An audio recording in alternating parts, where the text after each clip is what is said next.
अस्सलामुअलैकुम and welcome to M के academy. अब हम स्लीप डिसऑर्डर के टॉपिक को स्टार्ट करेंगे और आज इस वीडियो में जिस डिसऑर्डर को हम कवर करने वाले हैं वो है इंसोम्निया। स्लीप डिसऑर्डर्स बेसिकली होते क्या हैं? सबसे पहले तो हम बात करेंगे कि स्लीप क्या है।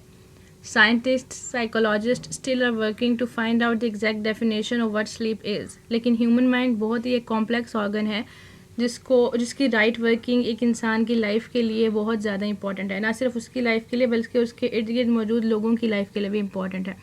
तो जब बात आती है स्लीप की, जब बात आती है ह्यूमन माइंड की, तो human mind is made up of neurons and they are communicating with one another by sending signals to each other. तो जब वो सिग्नल्स एक दूसरे को सेंड करते हैं तो इस प्रोसेस में दे गेट टायर्ड, और जब वो टायर्ड हो जाते हैं इसके बाद इंसान को फ्रस्ट्रेशन और ये सब चीज़ें, फ्रस्ट्रेशन, हेडेक और ये सब चीज़ें जो हैं फ़ील होना शुरू हो जाती हैं, जिसकी वजह से उसकी एक्टिविटी मुतासिर होती है। तो इसलिए नेचर ने इंसान की लाइफ में एक स्लीप का प्रोसेस इन्वॉल्व किया ताकि जब आप सोएं तो आपके न्यूरॉन्स जो एक दूसरे को सिग्नल सेंड कर रहे हैं ये थोड़ा स्लो डाउन हो जाएं और जो है रेस्ट मिल सके आपको, और ताकि आप अगले दिन उठें और प्रॉपरली वर्क कर सकें। तो बेसिकली जब आप ऐसा नहीं कर पाते हैं, यानी कि आप सही से नहीं सो पाते हैं और आपका जो माइंड है रिलैक्स नहीं कर पाता है और आप अगले दिन मॉर्निंग में उठ के जो है फ्रेश फील नहीं कर रहे होते हैं और आपकी लाइफ, आपका वर्क, कोई चीज़ इफ़ेक्ट हो रही होती है बिकॉज ऑफ दिस डिसऑर्डर, तो हम उस डिसऑर्डर को कहेंगे स्लीप डिसऑर्डर। बहुत सारे स्लीप डिसऑर्डर्स होते हैं, बहुत कॉमन होते हैं। लाइक स्लीप में कुछ लोग चल रहे होते हैं, स्लीप वॉकिंग जिसे कहते हैं, कुछ लोगों को नाइटमेयर्स होते हैं, कुछ लोगों को जो है रैपिड आई मूवमेंट का बिहेवियरल डिसऑर्डर होता है। लेकिन आज हम जिस डिसऑर्डर को कवर करेंगे वो एक बहुत ही ज़्यादा कॉमन और बहुत ही ज़्यादा फेमस डिसऑर्डर है, दैट इज़ इंसोम्निया। तो हम देखते हैं कि इंसोम्निया क्या है। इंसोम्निया का बेसिकली इंसोम्निया को लोग ये मतलब लेते हैं कि आप सो नहीं पा रहे हैं, लेकिन इंसोम्निया का ये वर्ल्डली मीनिंग हो सकता है कि आप सो नहीं पा रहे हैं, लेकिन एग्जैक्टली इंसोम्निया का मतलब ये है कि अगर आप सो भी पाते हैं तो भी वो जो क्वालिटी ऑफ स्लीप आप गेट कर रहे हैं वो बहुत ज़्यादा अच्छी नहीं है। इसकी वजह से आपका माइंड जो है रिलैक्स नहीं कर पा रहा है और आप जो है प्रॉपरली वर्क नहीं कर पा रहे हैं और छोटी छोटी चीज़ों से फ्रस्ट्रेट हो रहे हैं आप आफ्टर वेकिंग अप, बिकॉज आपका माइंड जो है वो रिलैक्स नहीं है। तो इंसोम्निया बेसिकली हम सब लोग इंसान जो हैं, हम लोगों को कभी कभी ऐसी नाइट्स का सामना करना पड़ता है जिसमें हम सही से सो नहीं पाते हैं because of a specific thing, जो कि एक रात या 2 रातों बाद ख़त्म हो जाती है और हम वापस से जो है अपने साइकिल में आ जाते हैं जिसमें हम प्रॉपरली सो पाते हैं। लेकिन अगर आपको ये जो सिम्टम्स हैं इंसोम्निया के, यानी कि आप सो नहीं पा रहे हैं और अगर सो भी पा रहे हैं तो प्रॉपरली नहीं सो पा रहे हैं, और अगर काइंड ऑफ आप पूरी रात भी सोए हैं तो आपकी क्वालिटी ऑफ स्लीप ऐसी है कि आप जो है अगले दिन उठ के नॉर्मल और फ्रेश फील नहीं कर रहे हैं और ये सिम्टम्स आपको एक पूरे महीने तक के लिए आते हैं, तो इसका मतलब है कि आपको इंसोम्निया है। लेकिन अगर आपको कभी 1 या 2 दिन के लिए सिम्टम्स का सामना करना पड़ा है तो दिस इज़ नॉट इंसोम्निया। कुछ इर्द गिर्द आपके ऐसा है जिसकी वजह से, जिसको आप ट्रीट करके जो है अच्छे तरीके से सो सकते हैं। तो इंसोम्निया की 2 टाइप्स होती हैं जिसको हम कह सकते हैं, number 1 is acute insomnia, number 2 is sphere insomnia. Sphere insomnia जिसमें कि है जो सिम्टम्स वो 1 मंथ से ज़्यादा चल रहे हैं, जबकि एक्यूट इंसोम्निया वो इंसोम्निया जैसे कि मैंने अभी कहा कि 1 दिन के लिए या 2 दिन के लिए या इवन 5 और 10 डेज़ के लिए, 1 वीक के लिए आपको कुछ जो है सिम्टम्स शो हो रहे हैं इंसोम्निया के, आप स्लीप नहीं कर पा रहे हैं प्रॉपरली, तो इसका मतलब है कि आपको क्या है, एक्यूट इंसोम्निया। अब इंसोम्निया के कॉजेज़ क्या होंगे? इंसोम्निया वेरी मच अपेरेंटली एक डिजीज़ है जिसके सिम्टम्स फिजियोलॉजिकल भी हैं और साइकोलॉजिकल भी हैं। फिजियोलॉजिकल सिम्टम्स ये होंगे कि आपका जो है डाइजेशन ठीक नहीं है, क्योंकि आपने कुछ ऐसा खा लिया है जो कि आपकी बॉडी सही से डाइजेस्ट नहीं कर पा रही है और इस वजह से जो है आप सो नहीं पाए।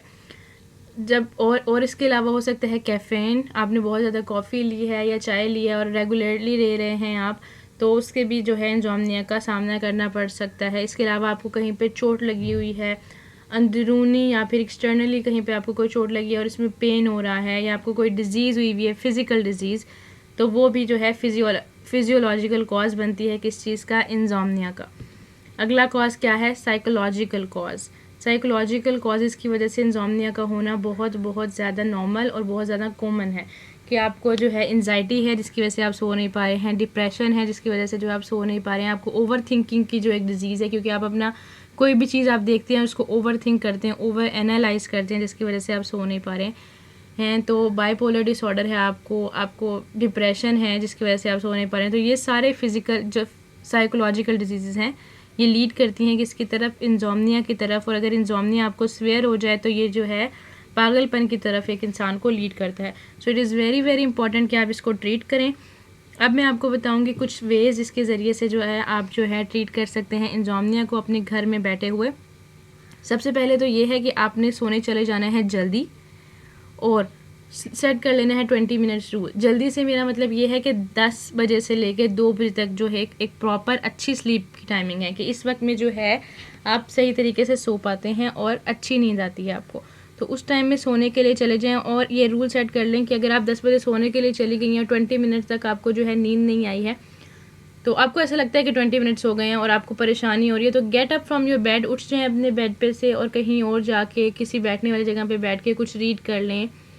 Try not to use your mobile phones, try not to watch television or watch news or read newspaper or magazine. कुछ अच्छा कुछ प्रोडक्टिव कर लें, राइट डाउन योर थाट्स, या किसी ऐसे इंसान से बात कर लें जो आपके सामने इन पर्सन अवेलेबल है और इसके लिए आपको जो है सोशल मीडिया का सहारा नहीं लेना पड़ा है, उससे बात कर लें। इस तरह से आप ट्रीट कर सकते हैं इंजोमनिया को। दूसरा तरीका क्या है, एक्यूट इंजोमनिया को, नॉट सीवियर इंजोमनिया को। दूसरा तरीका ये है कि आप अपने बेड को यूज़ करें for the purpose of sleeping only. ये ना हो कि आपको रीड करना है तो आप अपने साथ बुक लेकर लेटे हुए हैं और उसको रीड करें। इस तरह से आपके माइंड को आपने कंडीशन कर लेना है कि बेड इज़ अ प्लेस जहाँ पर आपने जाके सिर्फ और सिर्फ सोना ही है। ना तो आपने कुछ रीड करना है, ना आपने अपना सेलफोन यूज़ करना है, ना आपने टेलीविज़न को वॉच करना है। इस तरह से जब आपका माइंड कंडीशन हो जाएगा तो इससे आपको हेल्प मिलेगी टू स्लीप प्रॉपरली। नेक्स्ट एक तरीका ये है कि बहुत ज़्यादा कोशिश ना करें सोने की।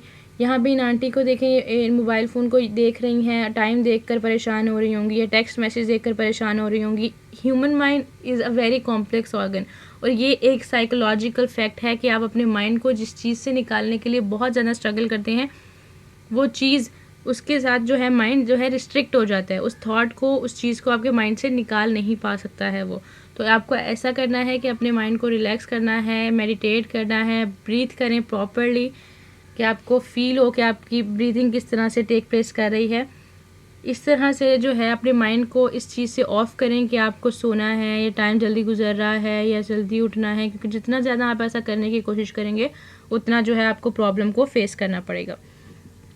नेक्स्ट इज़ स्लीपिंग पिल्स ना लें। और देखिए मैंने आपको बताया कि अब हम यहाँ पे वेज ट्रीट कर रहे हैं एक्यूट इंजोमनिया से डील करने के लिए। अगर आपको कभी कभी इंजोमनिया का सामना करना पड़ता है, अगर आपको सामना करना पड़ता है, please do not take sleeping pills, ना ही कोई ड्रग लें इस चीज़ के लिए, क्योंकि आप 1 या 2 दिन के लिए तो उसको ट्रीट कर लेंगे पर आपका नर्वस सिस्टम वो जो है डिपेंड कर जाएगा उन पिल्स के ऊपर और फिर जो है आपको एक नई प्रॉब्लम का सामना करना पड़ेगा कि उसको अपनी डिपेंडेंस को छुड़वाना पड़ेगा उससे, उन पिल्स से और उन जो है ड्रग्स से। तो इससे आपको प्रॉब्लम का सामना करना पड़ सकता है और in case of not eating them again and again आपको जो है सीवियर इंजोमनिया का सामना भी करना पड़ सकता है। इसीलिए कोशिश करें कि अपनी थॉट्स को लिखें, वो जो आपको सोने नहीं दे रही हैं। Talk to the people you love और जिनके बारे में आपको पता है कि वो आपकी बात सुनेंगे। Talk to your friends. इसके अलावा मेडिटेट करें, drink plenty and plenty of water और कोशिश करें कि कोई ऐसी चीज़ ना खाएं जिसको खाने की वजह से जो है आपका डाइजेस्टिव सिस्टम ख़राब होता है और आप सही से सो नहीं पाते हैं। यहाँ पर तो हमारा इंजोमनिया का टॉपिक ख़त्म हुआ जिसके अंदर हमने कॉजेज़ को, इसकी डेफिनेशन को और कुछ वेज को पढ़ा बेटर बनने के लिए। सो अगर आपके लिए वीडियो हेल्पफुल रही है तो हमारे चैनल को सब्सक्राइब और शेयर करें और in case of question you can ask in the comment section below. Thank you so much.